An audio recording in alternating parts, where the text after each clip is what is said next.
المسابقة الأولى للشهيدة دنيس فرات للقصص والشعر.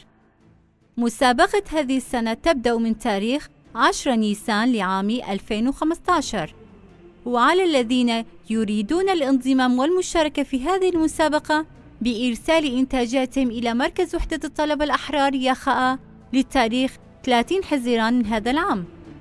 مراسيم الجوائز الأولى للأدبيات التابعة للشهيدة دنيس فرات سوف تقام بتاريخ 9 آب من عام 2015 في معسكر مخمور للاجئين.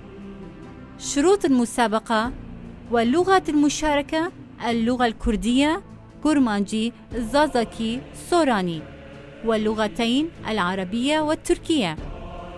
يجب أن لا تنشر وتوزع الإنتاجات قبل وقت المسابقة في أي مكان، وعلى المشاركين الاشتراك بكتابتين في قسم الأشعار وبكتابة واحدة في قسم القصص. على المشاركين إرسال إنتاجاتهم مع موجز من سيرة حياتهم بتاريخ 30 حزيران عن طريق موقع الإنترنت.